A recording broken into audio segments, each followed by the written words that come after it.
But I think the main things is at the end of the day, volleyball is volleyball. It's in the same 9x9 court, and the rules are the same. So we is that on the back of your shirt? Yeah, it's on the back of the shirt. You did. A little free shout out for you. And it doesn't matter who's on the other side of the net. You need to still execute to the best of your ability if you want a chance to win. That's right. Brett Walsh. Wow, am I already forgetting his name? It's only been like only been like a month and a half. That's right, Brett Walsh. Volleyball is volleyball, and this is the best volleyball show on the internet. 81 square meters of the best volleyball content on the internet, the 9x9. My name is Everett and Rob, joined as always by Rob St. Clair, coming in from Chicago. Rob, happy belated birthday. I hope Thank you. I hope you had a good time this weekend. Very, very much so. Thanks. How old is that now? I'm 28. That was my 28. golden birthday. For anybody that cares about that sort of thing, like it used to be a big thing in middle school when you turn 11 on the 11th, or you turn 9 on the 9th, or whatever. I finally turned 28 on the 28th. So 28 on the 28th. What it's worth, yeah. Beauty. Yeah, I'm just 1 year closer to 30. That's Everett territory. Yeah, and in celebration of being old, I'm breaking out for the first time on the show. Breaking out the glasses. Turns out I'm getting old and I need glasses to see stuff. So here we go. Well, welcome to the glasses land. I've been there since I was about 8. Maybe you upgrade to contacts one day like the big boys do. But Rob, talking about upgrading like the big boys do, it's been a bit of a slow week, let's say. What a segue. Yeah, not much going on. But there was one thing, and talking about upgrading, it was the Challenger Cup this past weekend. 8 of the next best teams looking to book their spot into next year's VNL, and Rob's put up the winner from the men's side there, and really no surprise whatsoever. We both called it last week. 3-1 for Cuba over Turkey. In the finals, they dominated all the way through. And especially with all of the missing personnel from teams like Czechia and Turkey, this one was Cuba's all the way. Yeah, this was definitely Cuba's tournament to lose. I think you're right. We both picked it last week. And even though what we didn't know on last week's show was that they did not have Robert Landy Simone. He had a late positive COVID test, didn't make the trip at all to Korea.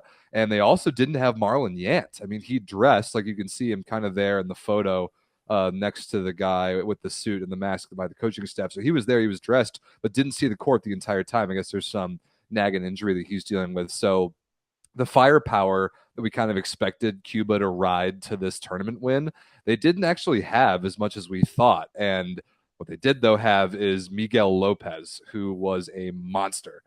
20 points in the final. And the difference to me between them and Turkey was that Cuba and Lopez got support. I mean, they got Jesus Herrera, who's going to be the backup opposite of Perugia this year, just about the same hitting efficiency as Lopez and 19 points. So it's funny, like you see Adis Lagumdzija there leading Turkey in scoring 22, but then after that, it's 4 Cubans before you get to another Turkish guy on the total scorers list, and that was Gunesh who's a middle with only 10 points. So like they kind of had the same problem that we've been talking about a couple teams recently who are single player dominated and just didn't have enough support everywhere else. Cuba had more. They had more even without Simone and Yant. Yeah, I mean, you're seeing it in the top scores of the event too. Lopez and Herrera finishing 3-4 in scoring with 50 and 49 points apiece. You know, you had Lagumdzija at the top, but as you said, like Gungor is the next highest Turkish guy up there. He doesn't even have half of Lagumdzija's points. So, I mean, we both called it. Cuba is hands down the team, and they even showed it here, as you said, without Yant, without Simone, two of arguably their two biggest names after maybe Lopez. But when you've got Melgarejo, who has the ability to step in there alongside Lopez. I mean, he was a starting left side for them beforehand when Lopez was on the right side anyways. Herrera's showing to be that he's got a cannon, so it's going to be interesting to see what he can do in the Italian league next year. And then also Romeo Alonso, who's also going to be going to play in the Italian league next year. Backup for Piacenza, right? I like that kid. Yeah, absolutely. And I mean, both of those guys, Melgarejo and Alonso, played for a very solid Chaumont team the past couple of years. So you have a lot of depth on this Cuban team. Now, past those guys, don't really have much more. But Rob, we do have a question in the chat, right? It says, are Cuba an outside chance for a medal at World Champs? I mean, we might as well just jump into that question right now since we're talking about that. Sure. I mean, outside chance, I think that might be fair to say. I mean, they're ranked decently high in the world, definitely top 15. Let me pull up what their most recent ranking is after winning this tournament. I mean, they've got the best middle on the planet. They've got Alonso as their second middle, who's very, very capable, like you just talked about. If assuming Marlon Yant is healthy, they've got 3 reliable enough outside hitter characters, and like the starters of Yant and Lopez are really, really darn good. And then Herrera on the right. And so this is kind of the classic Cuban team and the classic Cuban question that we've seen for a long time. They've got the bodies, the size, and the firepower. Those 2 other positions, setter and libero, where Cuba has always been held back, has been at those 2 positions, and just in the general ball control level of skill that a team needs to be a medal sort of player at the World Championships.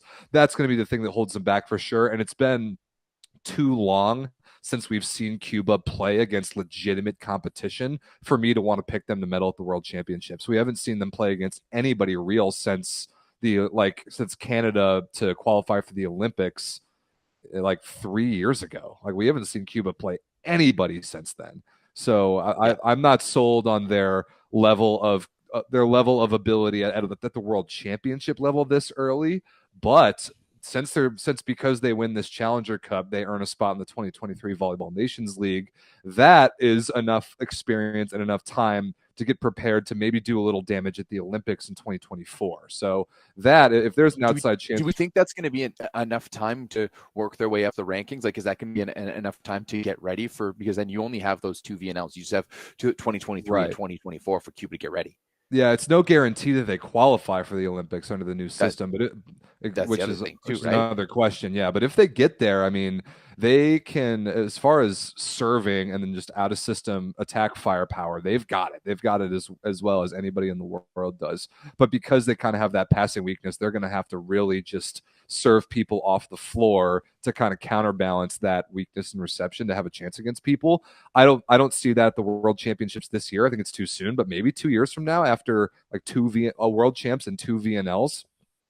One thing I think we should talk about too, though, is that no one really has any good video in Cuba, right? No one has anything on them, and I mean, we see it a lot on the beach side of things, where Cuban teams will show up to the World Championships and go on a run, right? Because no one's seen them, no one knows them, no one knows how good they are. And let's be honest, like, this Cuban team is very, very good. If you have Yant, if you have Simon, you have Lopez, like, all 3 of those guys are world-class guys that can play with the best of them. We saw it from Yant this year. Lopez is the best player on a very, very good Sada Cruzeiro team, and Simon is Simon. I think the biggest question for me with Cuba is their setter is going to be Goida. Their libero, it's kind of a wash for me. I think he does a good job, but setting is always going to be the question. But I could see Cuba making some damage. They're in a pool with Brazil, Qatar, and Japan to kick off the World Championships. Wow, that's a really interesting pool. I see them coming out of second out of that, and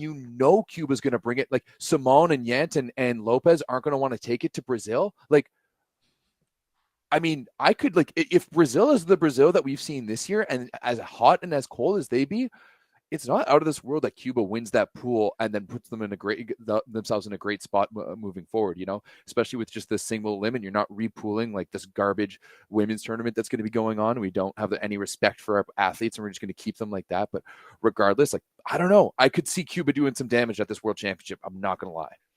Yeah, it's not impossible. I mean, they've got to kind of catch lightning in a bottle with out ball controlling teams. They're not going to out ball control either Brazil or Japan, but they could out firepower them. I mean, yeah, a good point in the chat. Simone is going to destroy the Japanese middles in that pool match at World Championships. I cannot wait to see his stat line in that one. But yeah, I mean, we'll see about this Cuban team later on this year. It'll be a good chance to see them against real competition. But next year they will play Volleyball Nations League. It's been a while. They've been trying to chip away at that spot, get back to Challenger Cup. They lost to Slovenia a couple years ago, and finally they're back. I do want to talk about Turkey also, and it's just kind of this tournament in general. Bit of a weird tournament because it's just 8-team single elimination. Like, the format is simple, but 4 of those teams flew all the way to South Korea to only play one match. Like that is not ideal and not really all that efficient. And then they played a third place match for literally no reason, which means just nothing at all. But I mean, the stakes of this tournament are obvious, right? Win, you go to VNL. If not, sorry. What is with some of these rosters? I don't know if there was a single team here that like legitimately was a contender that brought all of their couple of players that play like elite level European or otherwise club volleyball. Like Turkey didn't have anybody apart from Adis Lagumdzija.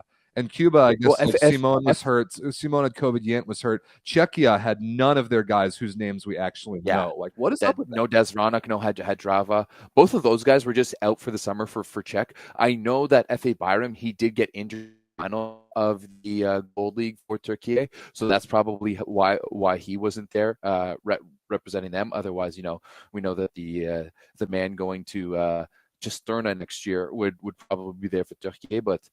I do think that it's just kind of a random tournament to play for. It's I'm not entirely sure how many of these athletes wanted to play in the Gold League, and I'm assuming that to play in the Gold League, you'd have to, to play in this sort of event, you'd have to also play in the Gold League. You can't just join for the end. Like you can't just go play. You can't just go play the VNL finals if you haven't played in the regular group stage. If you're not on the roster for the regular group stage. So maybe some of these players are just like, you know what, I'm not into it. Didn't we hear that Desranak is looking to be changed to Italian citizenship? Yeah, I don't think he's in the mix for Czechia anytime soon. But no. I mean, yeah, no Hadrava, no Lucas Vashina. I know Michael Fingar. Like, I mean, Marek Shotola was the only guy there that I had ever heard of before. Like the lefty was the backup oppo on Berlin. He was the only one who I had ever heard of. And they got stomped pretty cleanly by Cuba in the semifinals. Yeah, I mean, at the end of the day, Cuba, like, for all intents and purposes, Cuba should have been the VNL this year, right? The right thing to do would have been from the FIVB to be like, okay, Russia's out, next best team, next highest ranked team, which is Cuba. Let's put it in there. But obviously, money has to be a factor. That's why they brought in China. And that will also this marks the end of Australia from the VNL. So we'll do a quick little prayer and say our RIPs to Australia. Yeah, rest in peace, Australia. I mean, yeah, not really that much else to talk about this tournament. I mean, no. Cuba's up to 12th in the world. Like that's pretty high. Remember, VNL got 16 teams, so like they're gonna belong just fine next year. Yeah, Cuba's up to 12th in the world, and they've played like C-level teams all summer long. So I can't believe they keep getting points from any of these. We will get to see them play here on Canadian soil next week at the Pan Am Cup. I'm not going to guarantee anything just yet, but I'm looking at going. We may have some sweet baseline videos from the entirety of that event, which would be a lot of fun. Still, if anyone wants to donate to my stay there, we'd love to take donations, but yeah, may get to see Cuba up close and personal next week, Rob. Ooh, I do love a good volleyball's first baseline highlight video. So we'll certainly hope that works out. Anything else on men's Challenger Cup? Because we've got to move on to the women's, which had maybe a little even more drama. A little bit. And that drama is that Croatia at home wins the women's FIVB Challenger Cup. They beat Belgium in the final 3-1. Samantha Fabrice, well-deserved MVP with 31 points. 31 points in 4 sets. That's 30 for 54. Like 54 attempts and 426 efficiency is a beastly performance. That was extremely impressive. And Croatia, let me look up where they're ranked in the world on the women's side, because it cannot be all that high up there. They will play VNL next year. Yeah, 19th. Croatia, because of winning a couple of those matches at Challenger Cup, they've moved up to 19th in the world on the women's side. They will play VNL next year. And Everett, my heart just breaks for Belgium. Absolutely. My heart breaks for Belgium. For all intents and purposes, both of these teams should be in VNL, and Korea should be bye-bye. Agreed. Korea should be gone, right? Let's go back to this. Korea only won 3 sets. Belgium won 4 matches. There's no absolute reason that Korea shouldn't be here. So it's absolutely disgusting, the fact that Belgium is dead and Belgium is gone. we tip our hats to Britt Herbots. You would have thought that four matches won, right? You win a third of your games at the VNL and you get kicked. That blows. That really sucks for Belgium. But at the same time, great job, Croatia and Samantha Fabrice. That's a beastly performance by her. 31 points, put the team on her back, and they got the job done. They did get the job done. And again, Everett, it's exactly the same thing that we talked about on the men's side. Belgium just 2-1-player dominated. Britt Herbots had 68 attempts. 68 attacking attempts in 4 sets. And that only, is absolutely only 6 insane. errors. Only 6 errors, right? She made less errors than Fabrice, had way more swings. Just 41 continues, though, right? I didn't 40 want... got dug 41 times. That's more swings than most people take in a tournament. But how much of it was out of system? 220 efficiency. Probably a lot. A lot of they throw her up pipe balls to hit against triple blockers because it's honestly their best option. And I mean, I don't blame her for not being all that efficient when you take 68 swings and everybody knows the ball's going to you. But I mean, come on, Belgium. In 3 matches, she was set the ball 119 times. That's just 195. Yeah, I have 195.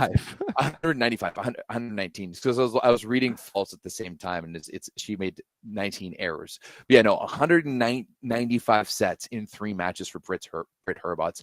That is absolutely foul. That's crazy. So much volume. And the worst part about it is that they come away with nothing. I mean, they go 4-8 at VNL. They get relegated on tiebreakers, even though Korea sits there at 0-12.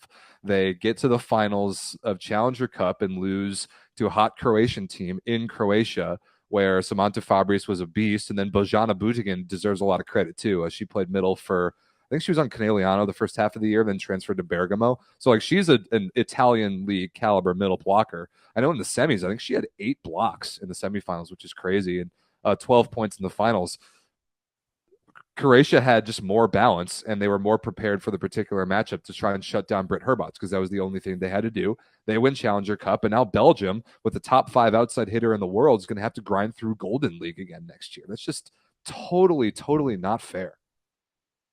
No, it's a huge hit for Belgium. Obviously, it's a huge relief for Croatia on the other side, but yeah, Belgium definitely getting the short end of the stick from this one. And yeah, I mean, it's unfortunate, but unfortunately, that's the way it is. Money makes the world go around. Unfortunately, it makes the world go around even more. And Korea's got a lot of it, even though their team is absolute garbage and so bad. Social turmoil going on with all of their top players getting relegated in not only volleyball but a lot of other sports. But yeah, let's just put them up there and give them a spot to shine at VNL and to be really mediocre once again. Or not even mediocre, just absolute downright terrible. Bad.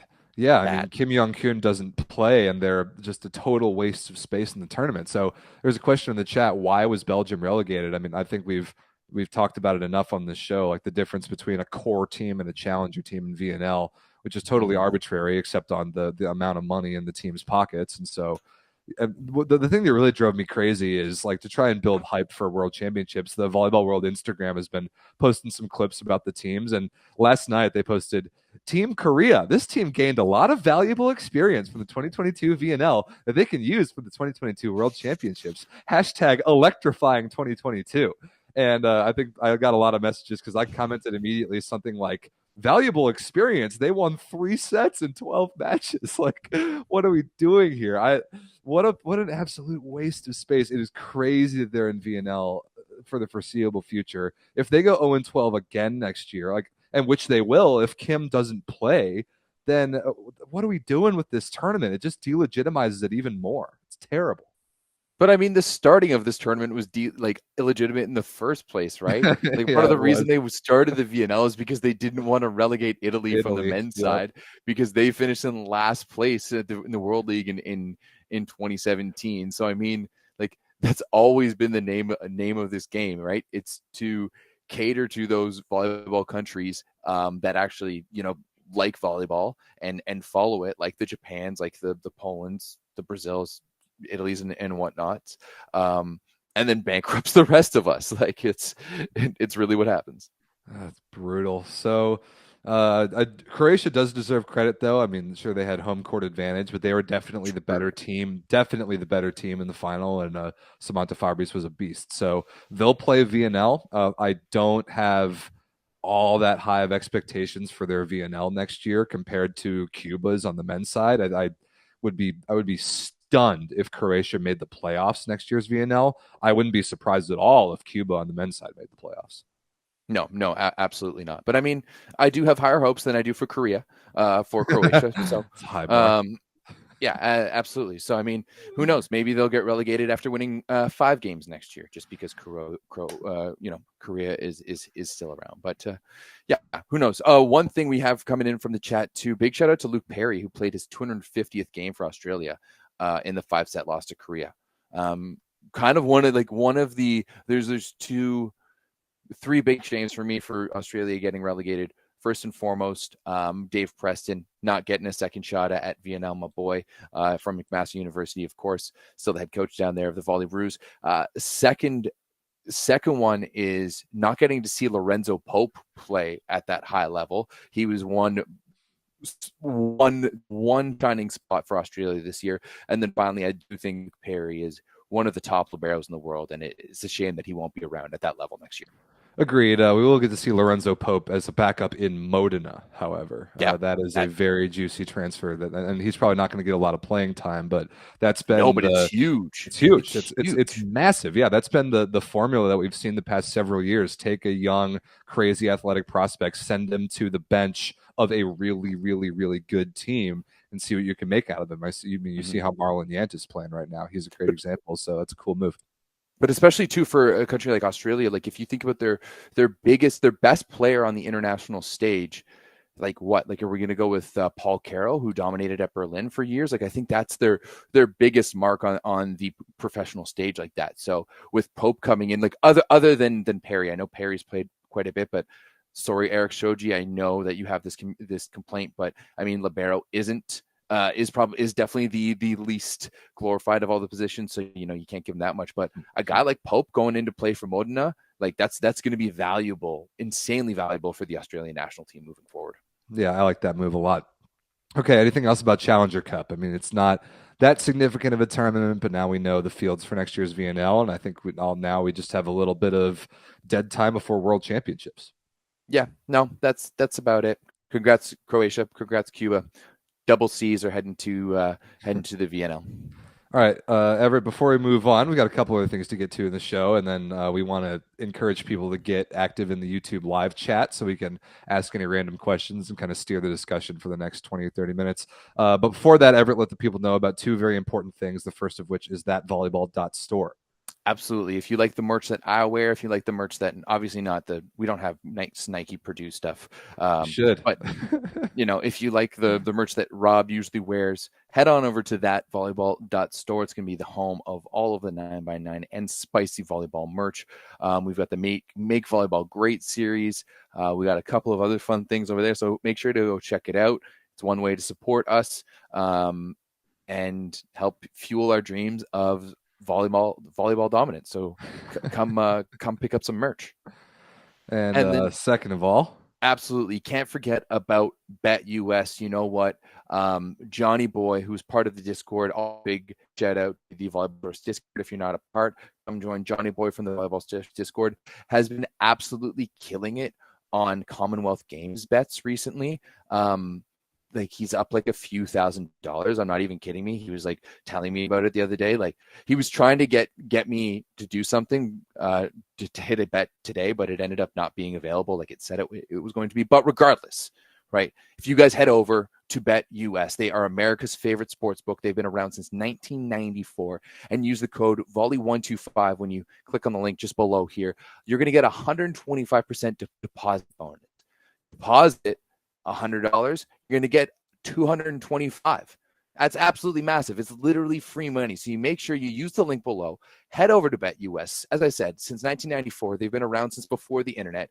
And use the code Volley125 and get 125% in bonus. I don't know what else to tell you. It's a great deal. Free money. Free money. All right, we got a couple more things to jump into, but one of them is a point that was just brought up in the chat. There's some just a little bit of early news relating to the World Championships. So, if you're not aware, the national team season is not over yet, just because VNL and Challenger Cup are over. This is a World Championship year, so the men's World Championships start in less than a month. I think August 26th.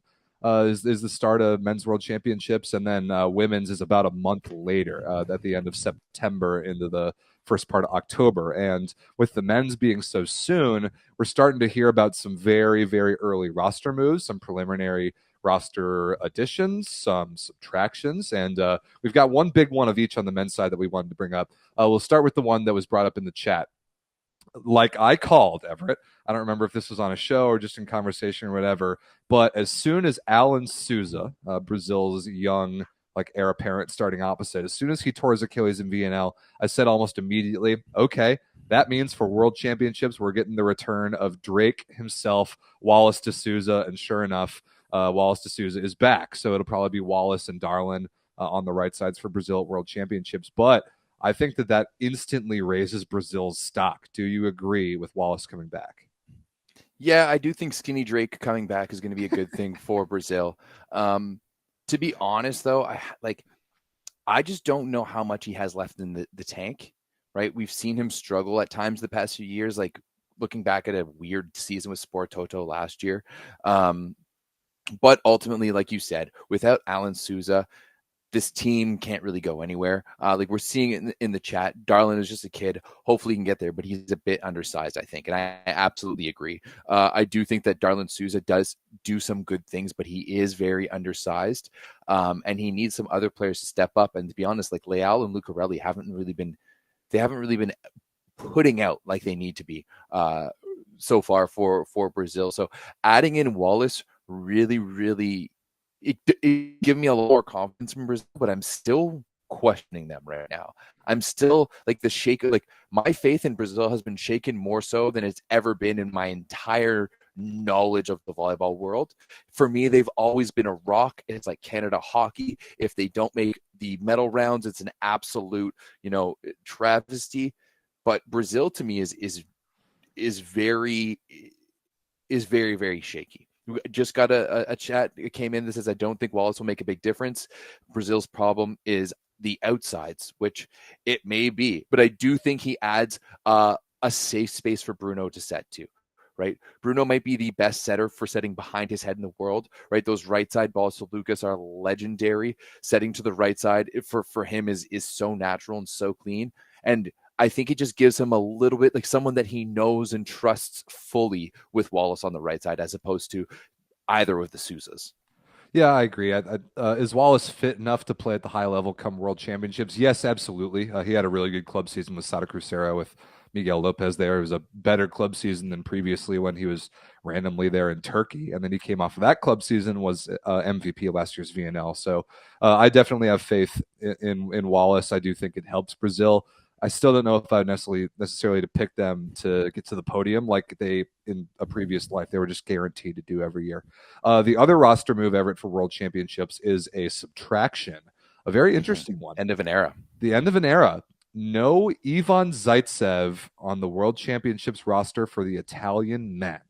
Now this is weird because he played at VNL. They kind of carved a roster spot for him and brought him to VNL the last 2 or 3 weeks, including the finals, even though he didn't start.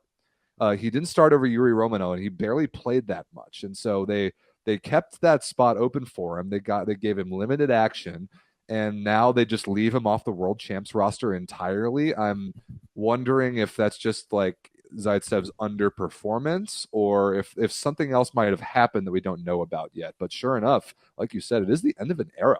I remember watching Ivan Zaitsev in person in 2012 before those Olympic Games, and he was still playing outside hitter and was just a freak. And this might be it for him with the national team. Yeah, no, I think it is it for the national team, right? Because if they don't bring him to the World Champs this year, they're not going to call on him for VNL next year, right? You have your two guys. You have Romano and Pinali. Personally, dude, Pinali's terrible. I don't really understand this move by Di Giorgi. And trying to read all of the like terribly Google translated articles about this in Italian is like they just keep on bringing up his hair and stuff like that. I'm wondering if that's like they bring up the hair, they bring up like the shoe issue a lot. I remember the shoe issue. Yeah. Right. So like they bring up a lot of random stuff like that, and I just wonder if at the end of the day, like Giorgi and Zaitsev are just not on the same page. And I just wonder if they're just going in a different direction from what he offers. I do like maybe he was a little vocal about not getting any playing time. Who really knows? But it is, to be honest, the end of an era, and he's the last member of that old Italian squad who's left. And let's be honest, he was the most important one for a while. If we think back to the way he turned things around for them in the semifinals of the 2016 Rio Olympics, like I would like to not talk about that match if you don't. Yeah, mind. I mean, much to your dismay, right? But let's be honest, like Ivan Zaitsev has been and continues to be, because he's still playing professionally, right, for Lube. So it's not like he's gone, but like has been and continues to be one of the most awe-inspiring players that we've seen in a long time. So it's sad that he's no longer going to be playing for the Azzurri. Yeah, that is a bummer. I've been victimized by him on the national team stage way too many times. There was a match when he served 4 aces in a row to win a match, like, I don't know, World League 2015-ish maybe, where at home he just like ripped 4 aces in a row just out of nowhere and just ripped our hearts out. We being the U.S., that was a bummer. Yeah, Olympics 2016, whatever. But we do get to still watch Ivan Zaitsev for Lube, and that's going to be an interesting one to follow, by the way, because Lube's got some big problems with the foreigner limit this year, and they're going to need Ivan Zaitsev to play basically always, because they have a foreign setter, 2 foreign middles, 2 foreign outside hitters, then 1 Italian outside hitter, which is Mattia Bottolo, and then an Italian libero and Fabio Bolasso. So to have that third guy, it's basically got to be Ivan Zaitsev, unless they have like a 4th outside hitter that they can play sometimes. But we're not done talking about it. Zabradomark's going to Trentino, and then so that's not going to count. Yeah, sorry. So wait, real quick, Rob. Let's figure this out, because we have a few options here. A, we can talk about transfers. B, we could finish what's in our show notes, or C, we could answer some questions that are coming in on the chat right now. Let's do both of those. Let's end the show with sort of our macro volleyball world news. Let's end the show with that, and right now go to the chat for some just player discussion and club stuff. Opinion on Romano. I think he's good, not great. Would love to see Italy run 3 outside hitters like Trentino. I don't disagree with that. We kind of talked about it on last week's show as we were recapping the VNL, how Italy had that really disappointing finish in the finals. I don't love what I'm seeing out of Romano. He obviously had that like magical clutch run to win European championships last year. He's too erratic for me, and his out of system scoring potential I don't think is that high. What I do like out of him is that he's just fearless and has great short-term memory loss. He's kind of just a blind idiot on the right side, which I love. You absolutely want that. You want a guy who can. He's a bit of a meathead. He's a bit of a meathead. He's a meathead, sure. Absolutely. So yeah, either you bomb a ball straight down or you hit the back wall on a fly. You forget about that immediately and you move on to the next play. Romano can do that. I like that, but is he the future at opposite for Italy long term? I'm not convinced yet. Who I want to see is Tommaso Stefani. And I think he's coming off a minor injury, which is why he wasn't on the VNL roster at all. But if he's healthy, I want to see him in the mix for World Championships. He's way better than Giulio Pinali for sure. Yeah, I mean, to be honest, I do kind of scratch my head on letting Zaitsev go because of Giulio Pinali. But I do agree that this is Romano's team on the right side now. He's not going to be your traditional right side. I think he to me, he's just not mentally tough. Right. And I think that he's one of those players, like he's one of those very physical and athletic players that, like you said, he has short-term memory loss, but in those clutch moments, like when he's on, he can perform, but otherwise he doesn't have the consistency and the wherewithal to stay focused and to be that, that type of player on the level. Getting to see him on in person on a regular basis, he just seems a little, his mechanics and the way he jumps and the way he swings and the way he does everything are just a little bit off to me, and it's just that lefty curse that every lefty ever is just a little bit weird, a little bit weird. Every left footer in soccer is a little bit weird, lefties are just weird in general, and so he has a little bit of about that, but I do like Stephanie as well, but I'm not entirely sure if he's the answer either. I think primarily that's why they went with a guy like Giulio Pinaldi, because he has so much reference points and familiarity with everyone around him, and they can play that small ball, faster ball system with him. Can't do anything. He and can't hit. He can block and he can serve. He can't score. But I think that's just what they need him to do in that scenario. You know, and you're going to make him block, you're going to make him serve, and you're going to make him like have a low number of sets on the right side. And Gianelli's going to manage that and allow the left sides and the middles to run. A horrible way to construct a team. If you're going to do that, I mean, I agree, but I agree, but I don't think I don't know if Italy has that many more options, right? That's kind of what I saw love this. You're Comment. Love this. Romano reminds me a bit of Hadrava. Both lefties and both go up and kind of hit it as hard against the block as he can, hope for the best. Yes, but Romano contacts the ball about 2 feet higher than Hadrava does.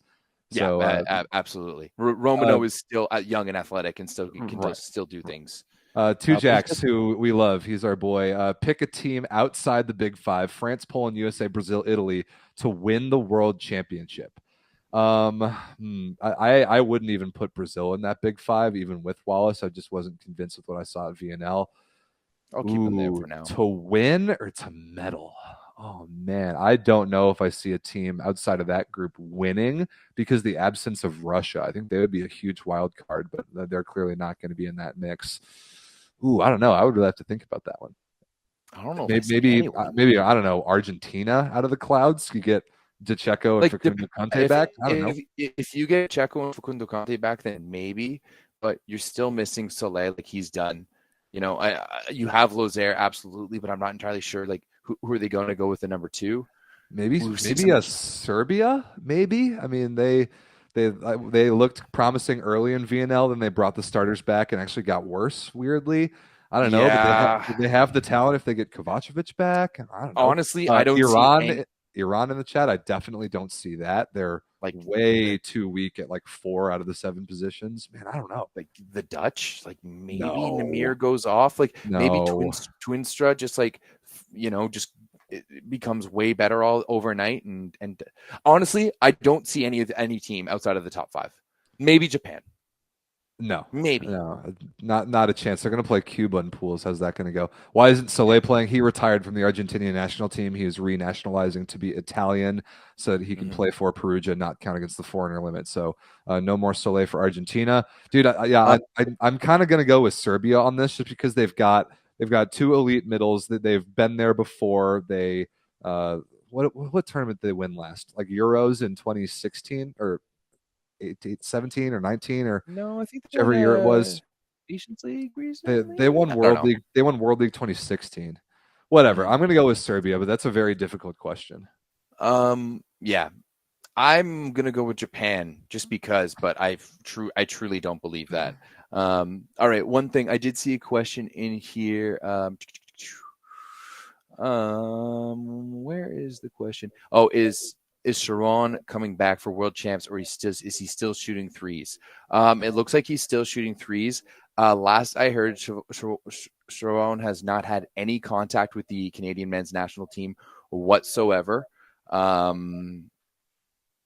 And that's all I can really talk about it on that at the time. He will not be coming to World Champs.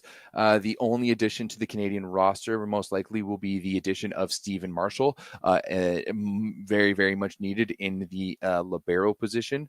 But yeah, definitely no Shawan Vernon Evans for Team Canada at World Championships. Do you think Arthur Schwartz is going to be healthy enough in time to play opposite at that tournament? That would be pretty nice. It could be. I hadn't thought about Schwartzy playing on the opposite. It might be a nice little plug and play there. I'm not entirely sure how healthy he is at the moment. I haven't heard about anything at all about him being in Canada gym, but I might be going to Ottawa next week, and I might be able to figure that out. But yeah, it would be nice to have Schwartz. Regardless if he's in the middle on the right side, I don't really care. We need him on either position. Maybe he play a little bit of both. That might be really difficult to do at the international level, I especially don't in the hate World it. Championships. But to be honest, if there's any player that could do it, it would be Schwartz, just because of his approach to the game. Like it's very like primal, and it's very intense. Like he's just a beast of a dude. So speaking of the Pan Am Cup, I'm looking it up. Wow, Everett, it's a true and utter miracle. The Norseca has an actually functioning website, and I actually found the information that I need. This is Yeah, crazy. it wasn't. It's not that hard to look it up there. Wow, unbelievable. Well, good for them getting with the 21st century. Yeah, I don't know that much about this tournament. It's you were at this tournament in So 2019. this, oh, I've been at this tournament many Many times. times. Tell The us Pan Am, tell us about the Pan Am Cup, because there's a chance you're going to be there next week. Tell us about it. there's a chance that I'm going to be there next week. Basically, the Pan Am Cup is a conjoined effort between the Norseca and the South American, the CSV. So you have some of the top players on either side. Before the Pan Am Cup was like back in 2011, the Pan Am Cup was the first step in the World League qualification. So how Canada beat Mexico in the quarterfinals, and they were the highest ranked team not already in the World League at the time. So it's a little bit different every year. I'd say the women's event is much bigger. Usually the women's event was always one of the first events of the season. So you'd like the US would send their team, Brazil would send their teams, and all of that stuff. This one's going to be pretty fun. I mean, Cuba's sending their full team. I know that the US is going to send a B team. Brazil's going to send a B team, I think either, or maybe a U23 team. And then Canada's going to send a B team as well. Puerto Rico, Mexico, Dominican Republic, Chile, Cuba, all sending their A teams. So I think that's let me run down the pools really quick, because I've got them up. Yeah. Pool A is the Dominican Republic, the United States, Chile, and Cuba. Pool B, Brazil, Puerto Rico, Canada, and Mexico. And yeah, I agree with you. I think the best team in those 8 that's going to send their optimal team has got to be Cuba, I would think. Yeah, because that's the team that's gearing up for World Championships. You know, they just played Challenger Cup, head to Gatineau, do some preparations there, and then head to World Championships. I'm pretty sure I saw Ronnie talking about that. In the Discord one day. But I mean, these pools are very lopsided. Group A with the USA and Cuba. Obviously, it's going to be a B team from the USA, but Chile and Dominican Republic. I mean, Tapia is pretty nice for the Dominican Republic. And then you got Vicente Paraguay, who actually played his university ball up here in Canada at Laval. And he's the top scorer for Chile, but I mean, they're not much. But I do think that Group B is going to be interesting, because Puerto Rico and Mexico are going to be sending their A teams, and then Canada and Brazil are going to be having the B teams. So I think that's going to be a lot of fun to watch. Yeah, between those it could four be a teams. pretty good pool. So yeah, this tournament starts a week from today, August 9th next week. It's in Gatineau, just across the river from Ottawa.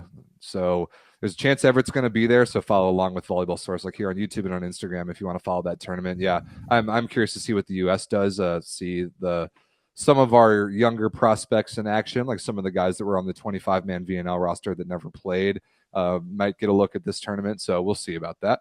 Anything else on Pan Am? Because there are these last two pieces of news that I want to talk about this show are very interesting. So anything else before we move on to those?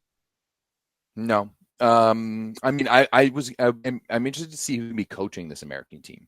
Oh, good point for you guys. Yeah, I haven't read anything about it yet. Probably the next couple of days they'll announce something. Yeah, for sure. Do you want to move to the last pieces of news, or do you want to do some transfer stuff? Let's just jump to the last pieces of news, because I think we could easily spend 15 minutes on this and then do more preparation for transfers. So okay. 2 pieces of news that came out in the last day, or really yesterday, both of these pieces of news dropped, both relating to Volleyball World.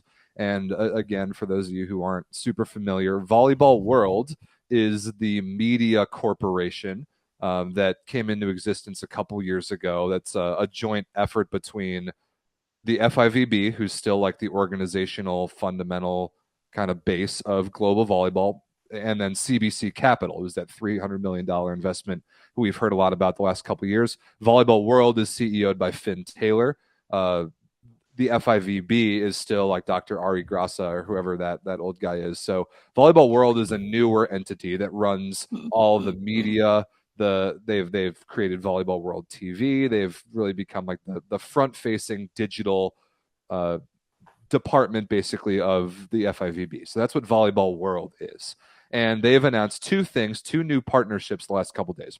The first is a content sharing agreement with Volleyball Magazine. So Volleyball Magazine, their website is volleyballmag.com, and they are at VB Magazine on Instagram. This is a really, really like well-respected and long-standing platform, mostly based here in the U.S. So a North American like journalistic entity getting this level of access to Volleyball World content is a really good piece of news, and to me shows sort of an investment of Volleyball World into presenting volleyball into the North American market and in a North American way. Because Everett, like you and I have talked about a bunch on this show, in North America, we cover sports way differently than the rest of the world does. We go way more in depth. There's a lot more reading. There's a lot more stats. There's a lot more like long form analysis. There's shows like this, which doesn't really exist elsewhere in the world.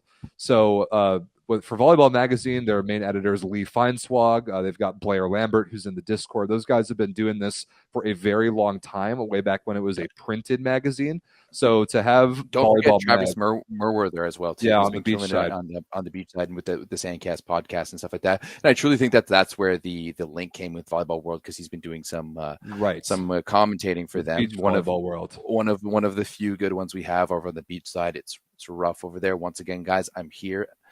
Give me a call.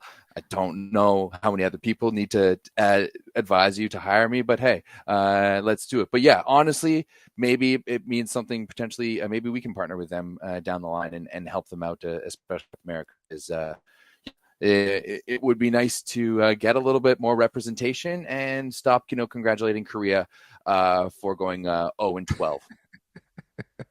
Yeah, so this is good news. This is good news if you are in North America and you like reading or just consuming sports in sort of that like online magazine sort of fashion where there's lots of articles being written and it's just a good up-to-date news source. Go to volleyballmag.com or at VB Magazine on Instagram. Support those guys because they now will have more direct access to first-party Volleyball World content. So that's really good news. The other piece of news is honestly maybe an even bigger one. Way bigger. This is massively huge. Bigger. Huge, especially for me being, I live in Chicago, which is the headquarters of the Big Ten Network. I'm an alumnus of a Big Ten university. I've got the Purdue shirt on in celebration. Volleyball World TV, which is the platform we've all come to know and love, where you watch VNL, where you watch World Championships. They picked up the rights to the Italian domestic leagues this past year.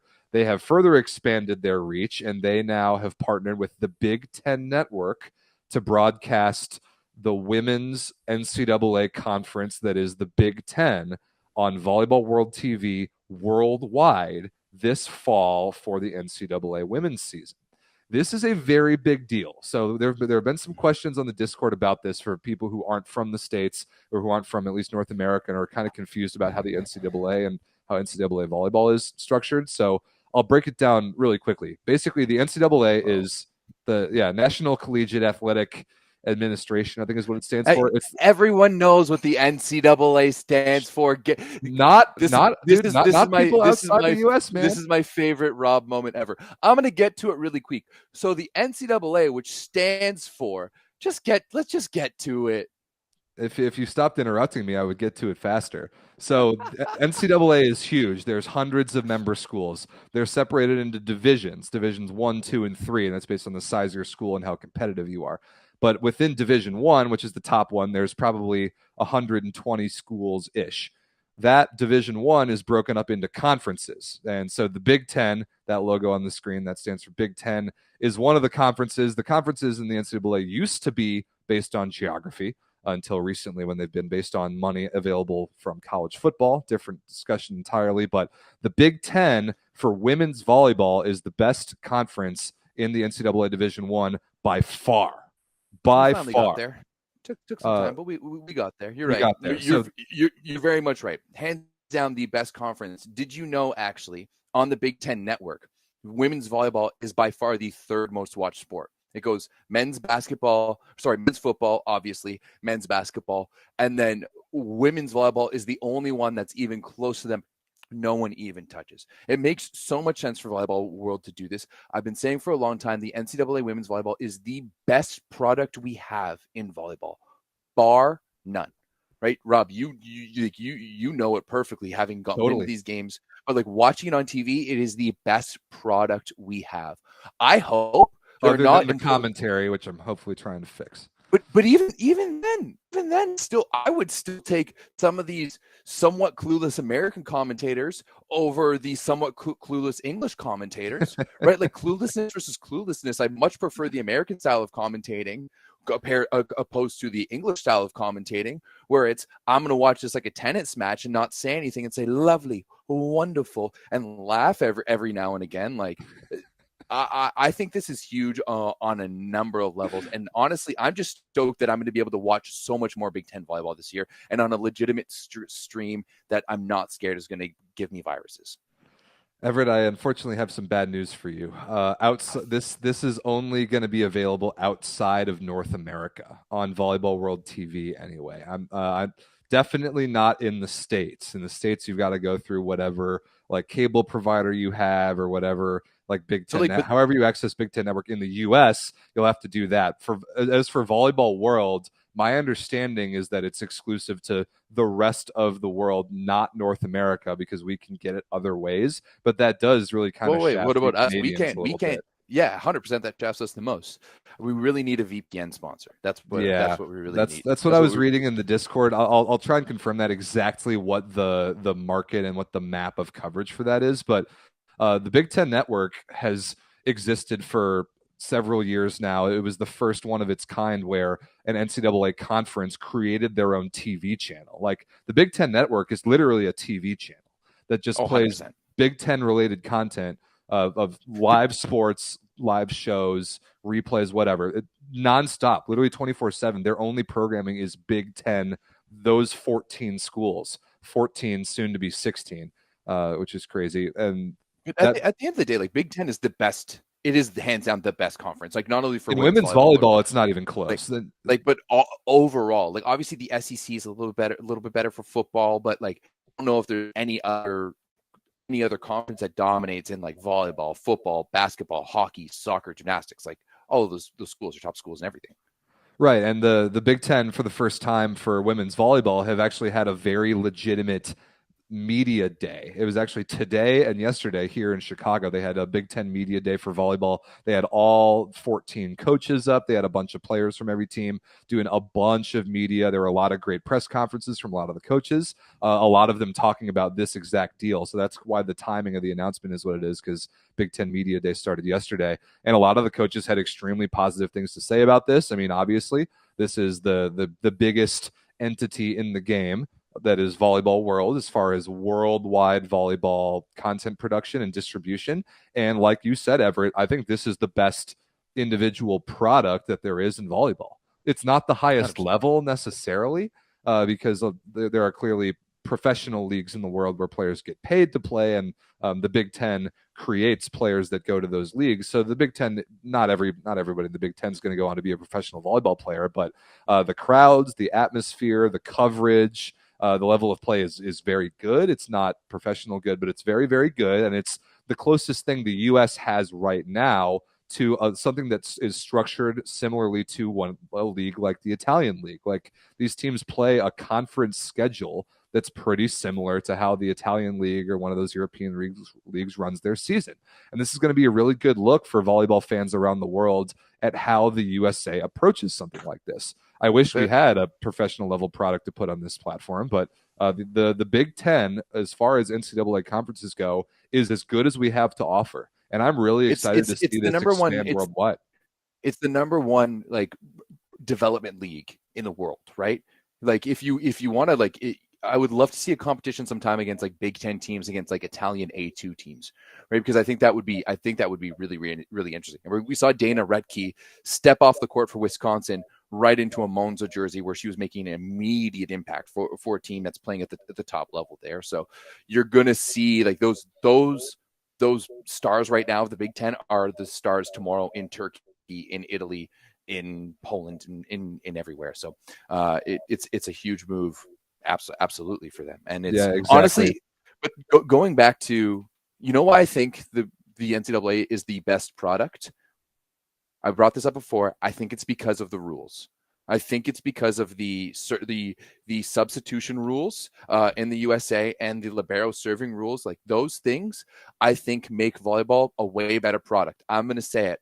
I'm not a purist of the game, right? Let's stop messing with the damn rules. Let's loosen that a little bit, and let's add more substitutions, especially in indoor volleyball, right? Let's make rallies longer. Let's give players rest. Like it would I want, that's why I love NCAA volleyball, because the length of the rallies and how long it keeps going. I love watching DSs make huge moves in the back.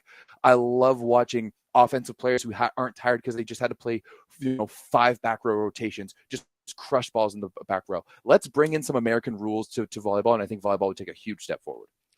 I couldn't disagree with you more. I hate the NCAA women's rules. Absolutely hate them. I hate the substitutions. I think it produces weak and less well-rounded international players because you don't almost never have players that play 6 rotations and learn every skill. I also don't. I don't rules like were in it for national. Like it wouldn't matter. Everyone would be playing that way. Do you really think that the NCAA is going to dictate worldwide volleyball rules instead of the other way around? That's pretty delusional.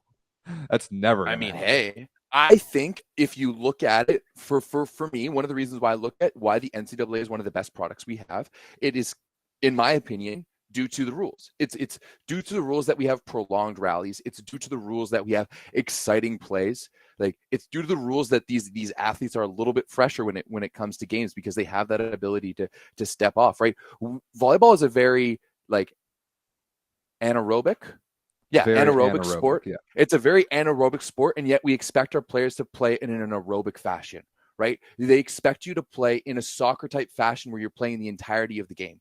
That game, like soccer is 90 minutes. That's an hour and a half. A 5-setter can go into 200, 230, 240. That's a long-ass game, and we're not expecting any substitutions. That's why I love the limited substitution. I think limits volleyball in so many different ways. We're not soccer. We're more like football. There's unlimited substitutions in football. There's unlimited in and outs. Let's make us more like football.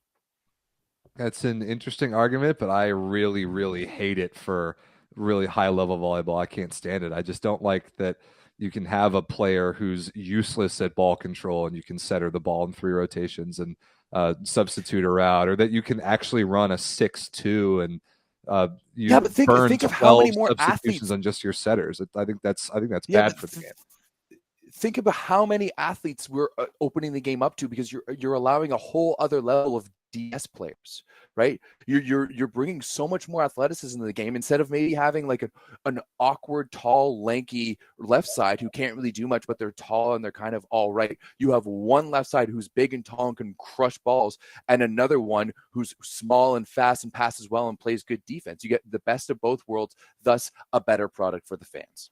I'm not convinced that it is a better product for the fans, but I definitely understand those arguments. You will notice that roster sizes in the Big Ten are massive, enormous, and they've got 6 defensive-only players on rosters in the Big Ten, which is just a crazy high number, and they use the substitution rules to get those players in. I don't think it's great for the game.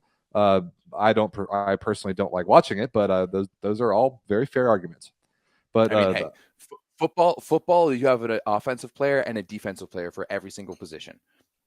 Why not both in volleyball? Oh, that's because why I like about volleyball is that you have to be good at everything. It's not like football where only a very select few players ever touch the ball. Everybody has to touch the ball. Everybody needs that fine skill, that thing that makes volleyball great at the highest levels. And if you take that away, I think the game gets worse. But regardless, that will be a new exposure of a different rule set to an international audience. They're going to see liberos serving in the Big Ten and be very, very confused.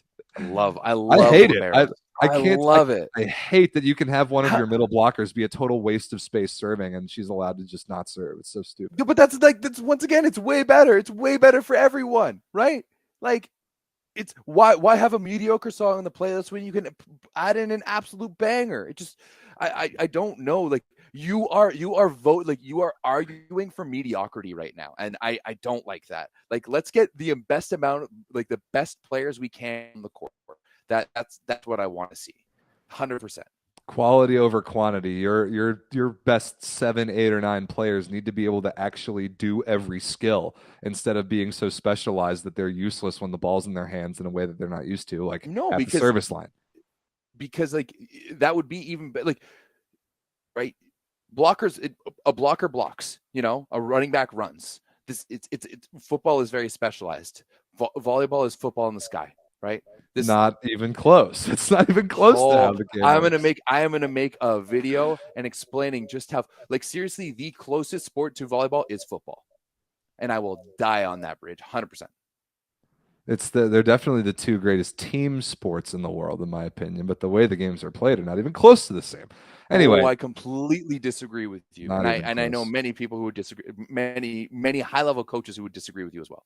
I've had this conversation with Division I level coaches, and Division I level coaches. Yeah, I have, I don't know, close to half the Big Ten head coaches like in my phone contacts, and I'll have to ask them their opinions on that take. Let's do it. Honestly, I'm gonna make it. It's a video I've been wanting to make for a while. I'm gonna make it soon. So if you're interested in the Big Ten, pick up a subscription to Volleyball World TV. If you're not in the U.S., we'll try and see if we can track down exactly what that covers. But yeah, this is a big deal, and this again another sign that Volleyball World has turned their eyes towards North America with Volleyball Magazine and with the Big Ten on Volleyball World TV. This is a good sign, and hopefully we at Volleyball Source and maybe like the VLA and other North American entities can jump on this newly focused, like redirected focus of the Volleyball World organization in the correct direction that is North America. So we'll see where this thing goes.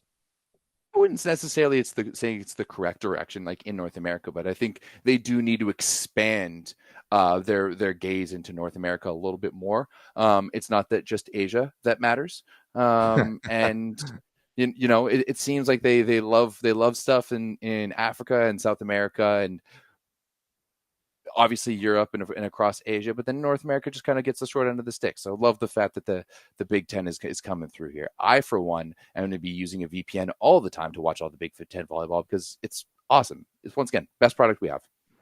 Yep, I'm going to try and get on the sticks for a lot of those games. Their level of commentary has been lacking the last several years. I'm going to try and get in and fix that, especially when they're headquartered in my city, like 4 miles down the road. So going to work on that as well. So, but it'll be cool to have everything in one place in Volleyball World TV, like to be able to watch a Wednesday afternoon Super League match and then a Wednesday night Big Ten match. It's pretty sweet.